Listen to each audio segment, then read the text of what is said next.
أعوذ بالله من الشيطان الرجيم. بسم الله الرحمن الرحيم. قل يا أيها الكافرون لا أعبد ما تعبدون ولا أنتم عابدون ما أعبد ولا أنا عابد ما عبدتم ولا أنتم عابدون ما أعبد لكم دينكم ولي دين. وصلی اللہ علی النبی الکریم. سورۃ الکافرون. اس سورت کا تعارف ہے التکفیرات الالہیہ، یعنی اللہ تعالیٰ کی طرف سے کس کو مومن اور کس کو کافر سمجھا جاتا ہے، اللہ کے قانون میں کیا ہے. تو اصل تو وہی ہے، بندے ایک دوسرے کو مومن سمجھیں یا غیر مومن، مسلمان سمجھیں یا غیر مسلم، اسے مومن سمجھیں یا کافر. بندوں کی ترتیبات ان کا فیصلہ اللہ کریں گے. تو اللہ نے اس صورت میں وہ فیصلہ فرمایا، اور دیکھنا ہے کہ اللہ کے قانون میں، اللہ کے فیصلوں میں کون ہے جس پر تکفیرات لگتی ہیں. التکفیرات الالہیہ یعنی جو بندے اللہ کے ہاں جن پر کفر لگتا ہے کہ یہ مومن نہیں ہے، وہ ہے جی عبادت. تو اس صورت کا دعویٰ ہے اعلان الی کافری عبادت اللہ، کہ اللہ کے عبادت کے جو کافر ہیں ان کی طرف اعلان ہے. قل یا ایھا الکافرون. اب اس صورت میں سب سے بڑا جو خطرہ ہے وہ مومنوں کو یہ ہے، حالانکہ مومنوں کو تو یہاں خطرہ نہیں ہونا چاہیے کیونکہ یا ایھا الکافرون کے لفظ سے شروع ہے. اب مومنوں کو یہ خطرہ ہونا چاہیے کہ ہمارے پاس اگر کفر عملی موجود ہے، انا للہ، یعنی ہمارا عقیدہ سارا ٹھیک ہو لیکن اعمال میں ہم اللہ کی عبادت میں زیرو ہو جائیں یا نمبر کم لگ جائیں، تو ایسا نہ ہو کہ اللہ کریم اس پر بھی کفر کا اطلاق فرمائیں کہ تم نے عملاً تو کفر کیا تھا نا. کیونکہ بڑی حیران کن آیات قرآن میں جگہ جگہ موجود ہیں جن سے یہ خطرہ براہ راست لگتا ہے. کیونکہ ایک جگہ اللہ کریم فرماتے ہیں من لم یحکم بما انزل اللہ فاولئک هم الکافرون، کہ من لم یحکم، جو بندہ بما انزل اللہ کے مطابق فیصلہ نہیں کرے گا وہ کافر ہوگا.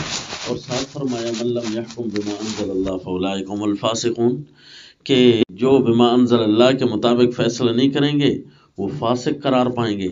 اور پھر فرمایا، اور یہ بھی فرمایا کہ من لم یحکم بما انزل اللہ فاولئک هم الظالمون، کہ وہ ایسے لوگ ظالم ہیں جو بما انزل اللہ کے مطابق فیصلہ نہیں کرتے. اب یہاں دیکھنا ہے کہ وہ فاسق ہے صرف یا کافر ہے، کیونکہ اللہ کریم نے دونوں لفظ ارشاد فرما کے جھنجھوڑ دیا بندوں کو.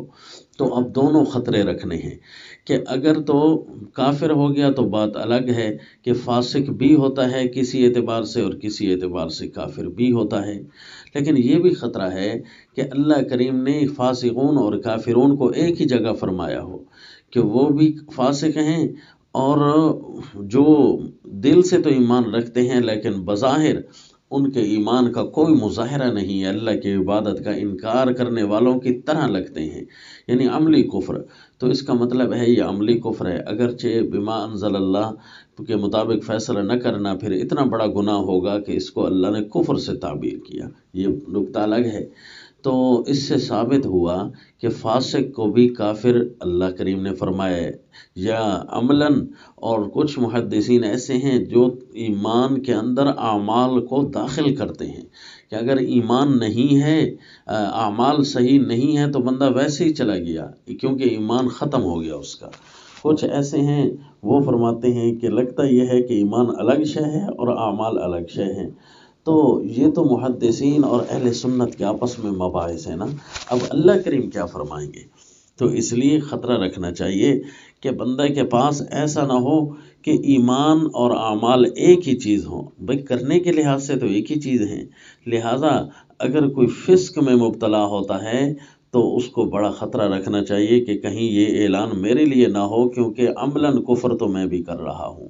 اور اسی طرح قل انفقوا طوعا او کرها لن يتقبل منكم انکم کنتم قوما فاسقین۔ رسول اللہ صلی اللہ علیہ وسلم کے سامنے رہنے والے جو منافقین تھے، سورہ توبہ میں ان کے لیے اعلان ہے۔ حالانکہ وہ جو منافقین تھے وہ ظاہر مومن تو نہیں ہیں، وہ تو کافر ہی ہیں پکے، جو امام الانبیاء صلی اللہ علیہ وسلم کے ساتھ منافقت کر رہے ہیں، نعوذ باللہ۔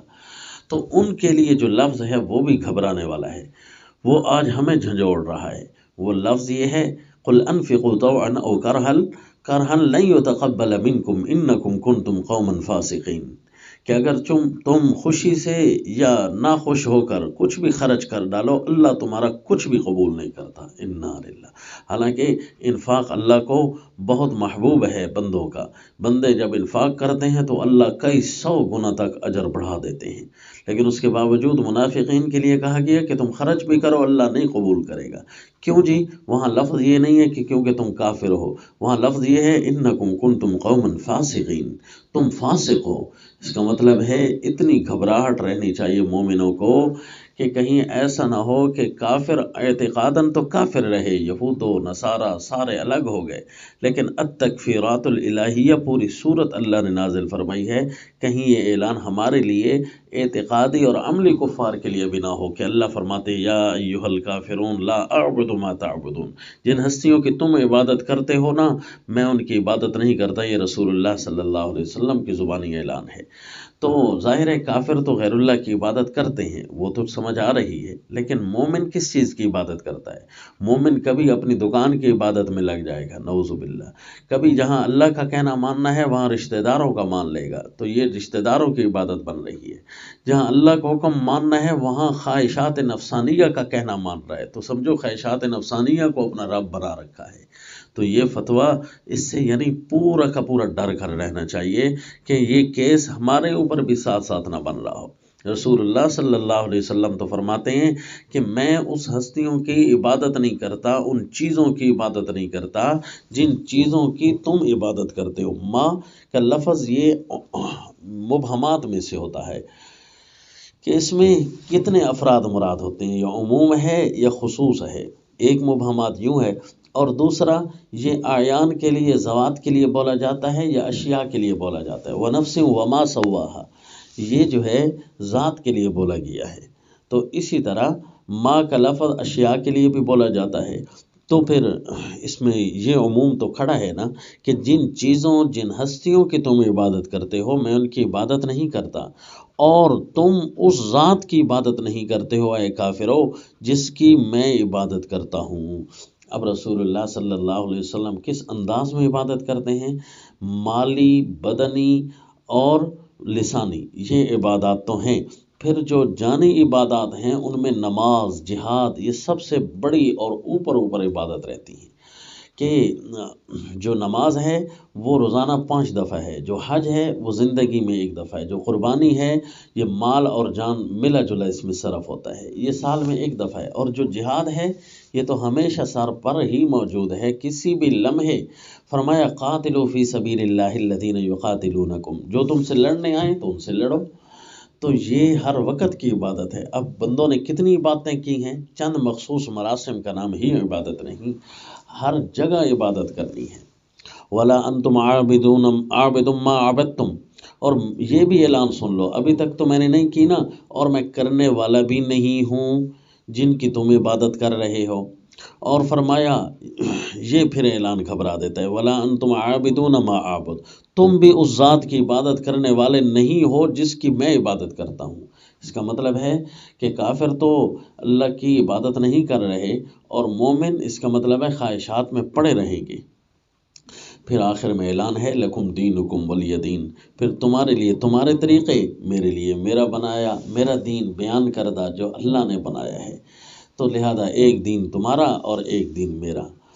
تو ظاہر ہے جیسے ہی اس دنیا جہان سے اول تو اس دنیا جہان میں بھی اللہ تعالیٰ کی تخویفیں آتی رہتی ہیں، تخویف دنیا بھی، اللہ دنیا میں بھی پکڑتے ہیں اب اگر عبادت میں کمی ہوئی تو، اور ورنہ تو عبادت میں کمی ہوئی یا عبادت کا انکار کیا تو جیسے ہی اس جہان سے رخصتی ہوگی تو یہ سوال تو کھڑے ہوں گے نا، ما دین ہوگا، تیرا طریقہ کیا تھا؟ تو فوراً بندہ کہے گا دین الاسلام، میرا دین اسلام ہے۔ تو اس سے پوچھا جائے گا کہ فلاں دن تیرا کس کا دین تھا؟ اسلام دین تھا، تو نے اپنی فلاں چیز کو ترجیح کیوں دی؟ تو نے روپے پیسے کو ترجیح کیوں دی؟ کاروبار کو کیوں ترجیح دی تھی؟ رشتہ داروں کو کیوں ترجیح دی تھی؟ خواہشات نفسانیہ کو کیوں ترجیح دی تھی؟ اپنے محکمے کو، اپنے وڈیروں کو، اپنے بڑے کو، اپنے چھوٹے کو کیوں ترجیح دی تھی؟ یہاں پر تو اسلام کا حکم تھا۔ تو اس وقت حدیث پاک میں آتا ہے منافق کہے گا ہاں ہاں لا ادری، ہے میں کیا کہوں، میں کیا جو بھی کہتا ہوں میرا جواب ٹھیک نہیں نکلتا، میں کہتا ہوں میرا دین اسلام نہیں ہے تب بھی جواب غلط ہے، میں کہتا ہوں میرا دین اسلام ہے تو دنیا سے میچ نہیں کرتا، کہ دنیا میں تو میرے اور زبان پر تو لیبل تو میں نے اسلام کا لگایا تھا، لیکن اب میرا دین کون سا ہے؟ مجھے تو یہاں خطرہ لگ گیا ہے کہ میں نے اپنے دین کو چھوڑ دیا تھا۔ لہذا اس صورت کو پڑھتے ہوئے التکفیرات الالہیہ پوری کوشش کی جائے کہ اللہ کی طرف سے تکفیر کا فیصلہ نہ ہو کہ یہ بندہ تو کفر میں چلا گیا، وما علینا الا البلاغ۔